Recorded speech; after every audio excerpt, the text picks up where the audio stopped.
24-এর ছাত্র নাগরিক অভ্যুত্থান যখন শুরু হয়, আমি তখন সাউথ আফ্রিকাতে একটা স্ট্যাটাস দিয়েছিলাম, কোটা নয় গোটা দেশ সংস্কার করা লাগবে। শুধু বাংলাদেশ নয়, সারা বিশ্বের বাংলা ভাষাভাষী লোকেরা এই আন্দোলনের সাথে তারা সমর্থন দিয়েছে। আমাদের ইউনাইটেড আরব আমিরাতের বাংলাদেশি ভাইয়েরা তারা সেখানে রাস্তায় নেমে এসেছিল, জানেন? ওইখানে ডেমনস্ট্রেশন করা যায় না, সেখানকার সরকার তাদেরকে যাবজ্জীবন দিয়েছিল। তখন আমাদের এই যে প্রধান উপদেষ্টা ডক্টর মোহাম্মদ ইউনূস সরাসরি G2G বলে, এটারে G2G, government to government, G2G, উনি চিঠি লিখলেন যে তাদেরকে, ইউর হাইনেস, হে সম্মানিত আমির, আপনি আমার এই চিঠির কারণে আমার সম্মানে এই 53 জন বাংলাদেশিকে মাফ করে দেন। এই চিঠির বদৌলতে বেকসুর খালাস পেয়ে গিয়েছিল আমাদের ভাইরা, জানেন না এই ঘটনা আপনারা? তাহলে গভর্নমেন্ট টু গভর্নমেন্ট চিঠি দেওয়া হয়।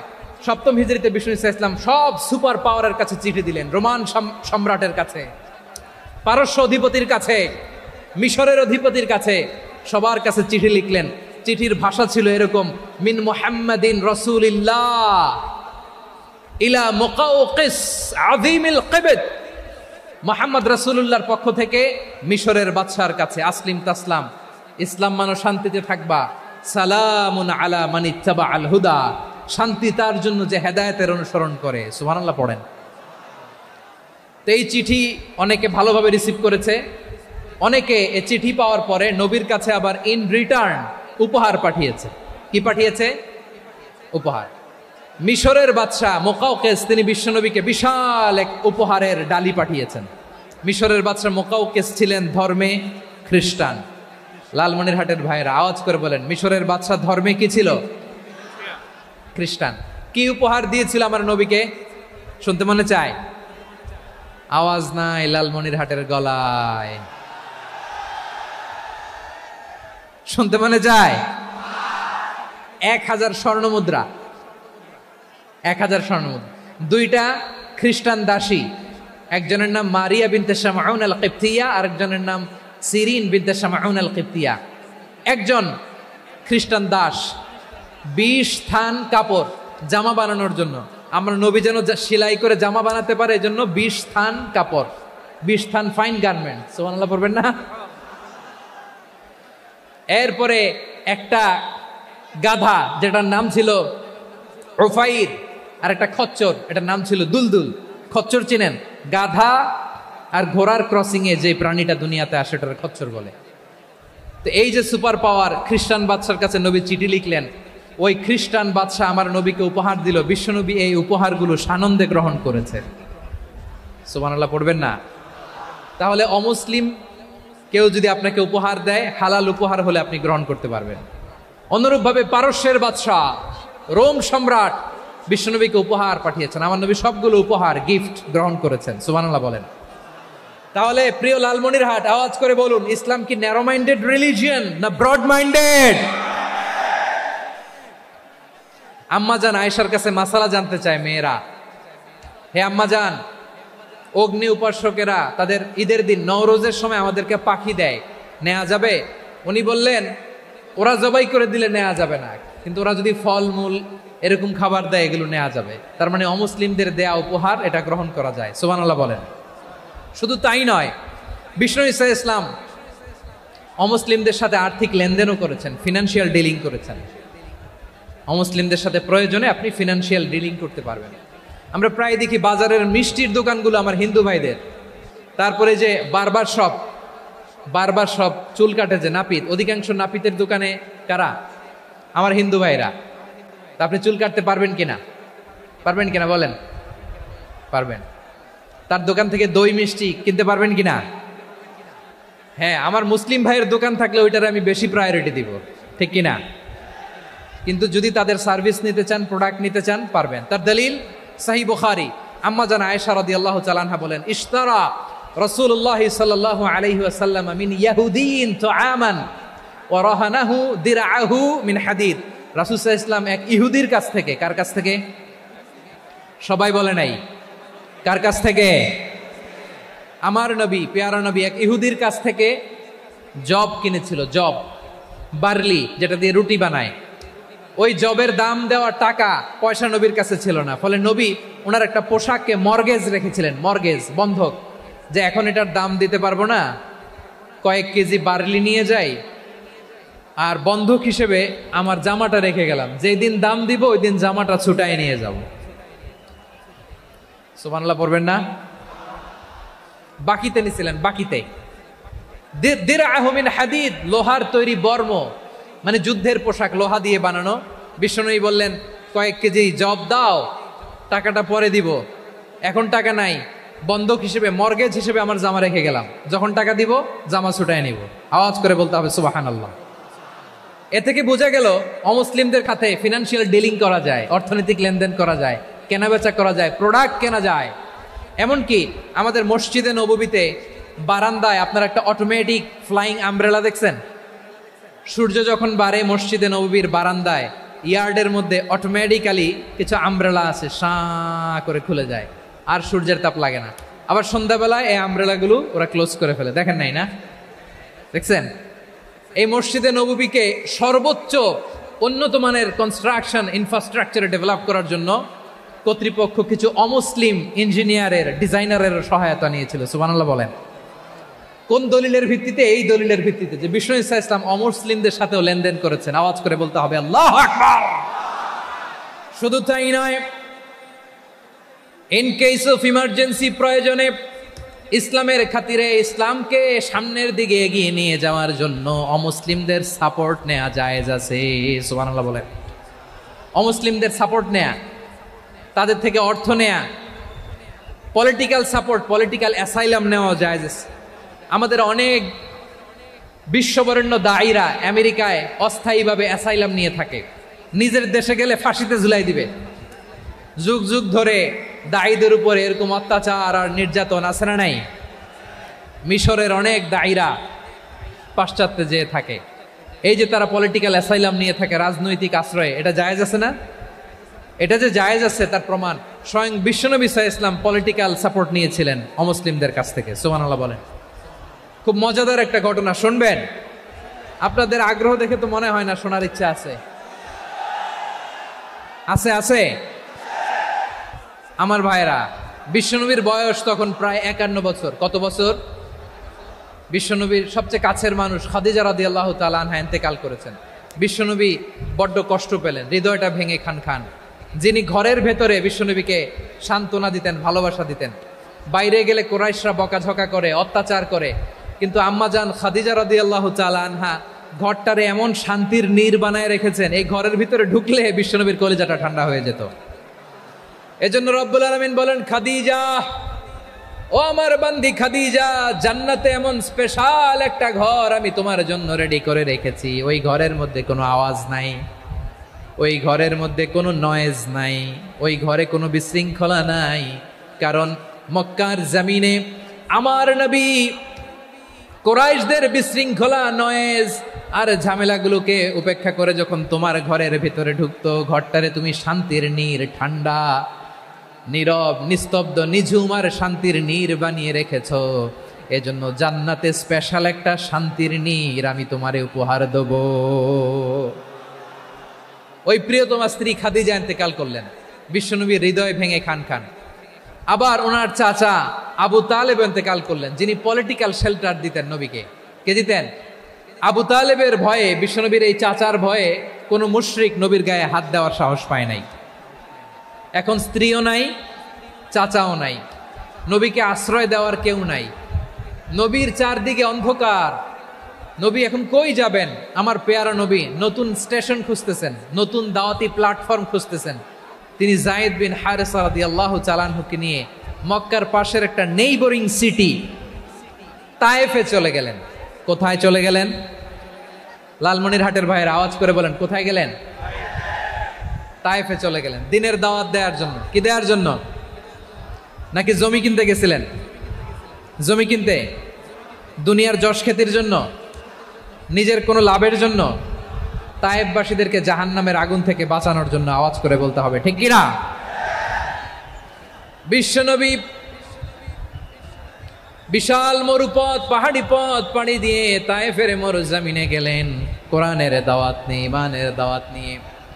কিন্তু তায়েফের লোকেরা বিশ্বনবীর দাওয়াতকে শুধু প্রত্যাখ্যান করেই থামে নাই, তারা বিশ্বনবীর সাথে অত্যন্ত খারাপ আচরণ করেছে, বিশ্বনবীকে শারীরিকভাবে হেনস্থা করেছে, আমার নবীকে শারীরিকভাবে অত্যাচার করেছে, আমার পেয়ারা নবীর গায়ে পাথর মেরেছে, বিশ্বনবীর গা বেয়ে ঝরঝর করে রক্ত ঝরেছে, নবী জামিনের মধ্যে লুটিয়ে পড়েছেন, আবার মেরেছে, আবার নবী হাঁটতে শুরু করলেন, পেছন থেকে আবার মেরেছে, আবার নবী রক্তাক্ত হয়ে জামিনের মধ্যে লুটিয়ে পড়লেন, আবার মেরেছে। বিশ্বনবীর মতো এত সুশ্রী মানব, বিশ্বনবীর মতো এত শুভ্র মানব, বিশ্বনবীর মতো এমন চমৎকার দেহাবয়ব দিয়ে রব্বুল আলামিন কাউকে বানান নাই। এরকম চমৎকার মানুষটাকে তারা তায়েফের ওই জামিনে রক্তাক্ত করেছে। বিশ্বনবী দুনিয়ার কোনো স্বার্থের জন্য সেখানে যান নাই, নিজের কোনো লাভের জন্য, প্রাপ্তির জন্য যান নাই, তায়েফবাসীদের জাহান্নামের আগুন থেকে বাঁচাতে গিয়েছেন। ঠিক কিনা বলেন? খেয়ে না খেয়ে দিন প্রচারের কাজে নিজেকে দিয়েছ বিলিয়ে, তায়েফের কাফিরেরা চিনল না সে আলো, দুষ্ট ছেলেদের পিছু দিল লেলিয়ে, পাথরের আঘাতে ক্ষত বিক্ষত হয়ে সারা শরীর থেকে রক্ত ঝরে। হে রাসূল তোমাকে ভুলি আমি কেমন করে, হে রাসূল তোমাকে ভুলি আমি কেমন করে। পারেন না আপনারা? ধরুন আমার সাথে, হাজার ব্যথা বেদনার পরে ফিরে আসনি তুমি আপন ঘরে, দিনের আলো তুমি ছড়িয়ে দিতে, চলে গেলে মদিনায় মক্কা ছেড়ে। হে রাসূল তোমাকে ভুলি আমি কেমন করে, হে রাসূল তোমাকে ভুলি আমি কেমন করে। ঠিক কিনা বলেন? প্রিয় ভাইরা, তায়েফের ছেলেরা নবীকে রক্তাক্ত করলো। আমার নবী কই যাবে? কই যাবে? মক্কায় জায়গা নাই, তায়েফে জায়গা নাই। তায়েফ থেকে ভারাক্রান্ত মন নিয়ে আমার নবী মক্কায় ফিরে আসলেন। বিশ্ব নবী মক্কায় ঢুকতে পারেন না।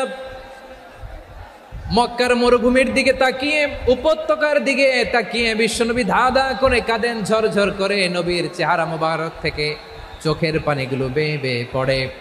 আমার জন্মস্থান, আমার শৈশব, কৈশোর, যৌবন কেটেছে এই মক্কায়, আমার এলাকায় আমি ঢুকতে পারি না। বিশ্বনবী মক্কার অনতি দূরে দাঁড়িয়ে জায়েদকে পাঠালেন, জায়েদ যাও দেখো কেউ আমাকে সাপোর্ট করার মতো আছে কিনা, যাও অমুকের কাছে যাও। জায়েদ গেলেন, তারাও প্রত্যাখ্যান করে ফিরিয়ে দেয়। বিশ্বনবী বললেন যাও অমুক লোকের কাছে যাও, তিনিও প্রত্যাখ্যান করে ফিরিয়ে দিলেন। কেউ বিশ্বনবীকে আশ্রয় দিতে রাজি হয় না। নিজ জন্মভূমিতে বিতাড়িত বিশ্বনবী, সর্বশেষ বিশ্বনবী বললেন যাও মুতঈম ইবনে আদির ঘরে যাও। মুতঈম ইবনে আদি মুশরিক, তার কাছে যাও। গেলেন, মুতঈম ইবনে আদি রাজি হয়ে গেল। সুবহানাল্লাহ বলেন। দেখেন, অনেক বিপদের সময়ও আমি নিজে সাক্ষী, সামাজিকভাবে, রাজনৈতিকভাবে কত ঝঞ্ঝা, কত ষড়যন্ত্র, কত কনস্পাইরেসি পাড়ি দিয়ে আমাদেরকে সামনে এগিয়ে যেতে হয়। এই শত্রুদের ভেতরেও একজনকে দাঁড় করিয়ে দেয় যে আল্লাহর কোরআনের জন্য রেডি হয়ে যায়। পড়েন সুবহানাল্লাহ। মুতঈম ইবনে আদি, আল্লাহ তার মনকে নরম করে দিলেন। মুতঈম বলে, মুহাম্মদ আমি তোমাকে আশ্রয় দিব। তার দুই ছেলেকে পাঠালেন, যাও খোলা তলোয়ার নিয়ে, স্কট দিয়ে, গার্ড অফ অনার দিয়ে মুহাম্মদকে মক্কায় ঢুকাও, আর বলো আমি আমান দেব। আমান কি দিব? আমান মানে সিকিউরিটি, নিরাপত্তা। সিকিউরিটি ছাড়া, আমান দেওয়া ছাড়া কেউ থাকতে পারতো না মক্কায়। দুই ছেলে বিষ্ণু ইসা ইসলামকে নিয়ে আসলো। নবী কাবার চারদিকে তাওয়াফ করলেন, নামাজ পড়লেন। আবু জাহেল, উতবা, শাইবা, ওয়ালিদ ইবনে মুগীরা সবাই দেখে, কেউ কিছু করতে পারে না। কারণ মুতঈম ইবনে আদি ঘোষণা দিয়েছেন, আমি মুহাম্মদকে আমান দিয়েছি, মুহাম্মদের গায়ে যেন কেউ স্পর্শ না করে। আওয়াজ করে পড়েন সুবহানাল্লাহ। নবীর এই বিপদকালে মুহূর্তে মুতঈমের হৃদয়টারে নরম করে দিল কে? আচ্ছা, লালমনিরহাটের ভাইয়েরা বলেন, এই মুতঈম কি মুসলিম ছিল না মুশরিক? সবাই বলতে হবে, মুসলিম না মুশরিক? তাহলে মুশরিকের কাছ থেকে নবী পলিটিক্যাল অ্যাসাইলাম, আধুনিক রাষ্ট্রবিজ্ঞানের ভাষায় পলিটিক্যাল অ্যাসাইলাম, যেটাকে বলে রাজনৈতিক আশ্রয়। ওনার আমান বা নিরাপত্তার এই ঘোষণায় তিনি মক্কায় ঢুকলেন। যতদিন নিরাপত্তা ছিলেন।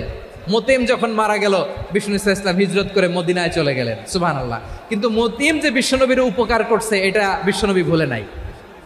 আমাদের অনেকে আছে উপকার করার পরে আর খেয়াল থাকে না, খাওয়ার পরে গলা দিয়ে নামলে আর খেয়াল থাকে না, এরকম আছে না নাই?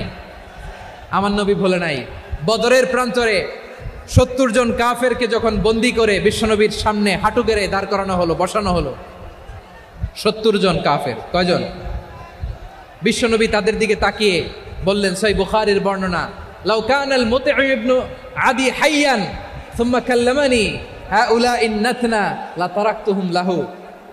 বদরের প্রান্তরে 70 জন বন্দী কাফিরের দিকে তাকিয়ে আমার নবী বললেন, আজকে মুতঈম ইবনে আদি যদি বেঁচে থাকতো আর তোমাদের 70 জনের ব্যাপারে যদি মুতঈম এক বাক্যে একটা সুপারিশ করত, তার সম্মানে আজকে তোদের সবাইকে আমি মাফ করে দিতাম। সুবহানাল্লাহ। নাই? বিশ্বনবী মুতঈমের এই সাহায্যের কথা বলে নাই। 70 জন মুশরিক হাঁটু গেড়ে বসা, নবী চাইলে এখনই এক্সিকিউশন অর্ডার দিতে পারে। তিনি বললেন, আজকে যদি মুতঈম বেঁচে থাকতো আর মুতঈম যদি তোদের জন্য সুপারিশ করতে, এই আবর্জনাগুলোর ব্যাপারে সুপারিশ করতে, আমি মুহূর্তেই তোদেরকে এমনি মাফ করে দিতাম। এবার বলেন, ইসলাম কি ন্যারো মাইন্ডেড না ব্রড মাইন্ডেড? শুধু তাই নয়, যাকে যে সম্মান দেয়ার আমার নবী দিতেন, হোক আস্তিক হোক নাস্তিক, হোক মুসলিম হোক অমুসলিম। বিষ্ণু ইসলাম যখন রোমান সম্রাটের কাছে চিঠি লিখেছেন, আমার প্রিয় লালমনিরহাটের ভাইরা, অল্প কয়েক মিনিট কয়েকটা জরুরি কথা বলবো, এদিকে তাকান, এদিকে। রোমান সম্রাটের কাছে বিশ্বনবী যখন চিঠি লিখলেন মিন মুহাম্মদ রাসূলিল্লাহ ইলা হিরাকলা আযীমির রোম, মুহাম্মদের পক্ষ থেকে হিরাক্লিয়াসের কাছে, যিনি হচ্ছেন আযীমির রোম। এটা নবী নিজ থেকে বানায় লিখছেন অতিরিক্ত সম্মান দিয়ে। কোন রাষ্ট্রপ্রধান যখন আসে তাদেরকে আমরা কি বলি জানেন? তার নামের শেষে HE এটা লিখতে হয়, H.E. মানে হিজ এক্সেলেন্সি। কি লেখে? হিজ এক্সেলেন্টি, অথবা ইউর হাইনেস, ইউর ম্যাজেস্টি। দেখেন, বিশ্বনবী সাল্লাল্লাহু আলাইহি ওয়াসাল্লাম সব নবীদেরও নবী। তিনি একজন মুশরিক খ্রিস্টান সম্রাট, রোমান সম্রাটের কাছে চিঠি লিখতে যেয়ে লিখতেছে, ইলা হিরাকলা আযীমির রোম, হিরাক্লিয়াসের কাছে আমার চিঠি, যিনি রোমের আযীম, হিজ হাইনেস, মানে রোমের অনেক সম্মানিত এক বাহাদুর। আওয়াজ করে বলেন সুবহানাল্লাহ। তার মানে যাকে যে সম্মান দেয়ার এটা বিশ্বনবী দিতেন। এমনকি যেই ইহুদিরা ভালো ছিল, এই ইহুদিদেরও প্রশংসা করেছেন বিশ্বনবী মুহাম্মদুর রাসূলুল্লাহ সাল্লাল্লাহু আলাইহি ওয়াসাল্লাম। এক ইহুদির প্রশংসা করেছেন বিশ্বনবী। ইহুদির কার? আমি তো আমার ভাইয়ের প্রশংসা করি না, আমি তো এক আলেম আরেক আলেমরে স্পেস দেই না, আমি তো এক দায়ী আরেক দায়ীর সাথে বসতে চাই না। আমার নবী ইহুদির প্রশংসা করে। কার প্রশংসা? ওই ইহুদির নাম ছিল মুখাইরিক। সিরাত গ্রন্থ ঘাটলে পাবেন। তিনি বলেছেন, মুখাইরিক খাইরু ইয়াহুদ, Mukhairiq is the best of the Jews. জুইশদের মধ্যে সে সবচেয়ে ভালো। কেন প্রশংসা করলেন তার? এর কারণ মদিনা চার্টারে কথা ছিল সব ধর্মের মুসলিম, মুশরিক, ইহুদিরা মিলে মদিনাকে রক্ষা করবে। কিন্তু 3য় হিজরিতে যখন উহুদের যুদ্ধ শুরু হলো, সবার কথা ছিল যেই আক্রমণ করে আমরা মদিনাকে বাঁচাবো। কোন শহরকে বাঁচাবো? মদিনাকে। কিন্তু কুরাইশরা যখন অ্যাটাক করলো, ইহুদিরা আর আসে না, ইহুদিরা আর বেরোয় না। বিষ্ণু বললেন, ওহে ইহুদিরা, তোমরা না চুক্তি করলে আমার সাথে যে মদিনা বাঁচাতে সবাই ঝাঁপিয়ে পড়বো, আসো। একটা ইহুদিও বেরোয় না, কেউ আসে না সেদিন, একজন ছাড়া। তার নাম মুখাইরেক। তার নাম কি? মুখাইরেক বাহাদুরের মতো ঘোড়সাওয়ার হয়ে বেরিয়ে গেলেন এবং বললেন, গোটা ইহুদি সাম্রাজ্যের একজনও যদি না আসে, আমি মুখাইরেককে কেউ ঘরে আটকে রাখতে পারবে না। বেরিয়ে আসলেন, এসে বললেন, আমি মুহাম্মদের পক্ষে যুদ্ধ করব। আমি মারা গেলে আমার সম্পদ আমার উত্তরাধিকারীরা পাবে না, আমার সম্পদ তোমরা মুহাম্মদকে দিয়ে দিবা। সুবহানাল্লাহ বলেন। উহুদের ময়দানে 70 জন মুসলমান শহীদ হলো। এই ইহুদি, সেও মুসলমানের পক্ষে যুদ্ধ করে নিহত হলো। সুবহানাল্লাহ বলেন। মুসলিমদের লাশ যখন নিয়ে আসা হলো, এই মুখাইরিকের লাশও নিয়ে আসা হলো। মুসলিমদের লাশের পাশে মুখাইরিকের লাশ দেখে বিশ্বনবী মুখাইরিকের প্রতি অনেক খুশি হলেন আর বিশ্বনবী খুশি হয়ে বললেন মুখাইরিক খৈরু ইয়াহুদ, মুখাইরিক যদিও তুমি ইহুদি তারপরও তুমি সব ইহুদিদের মধ্যে সেরা ইহুদি। পড়েন সুবহানাল্লাহ। আমার নবী ইহুদিকেও সম্মান দিতে কার্পণ্য করে নাই। আওয়াজ করে বলেন আল্লাহু আকবার।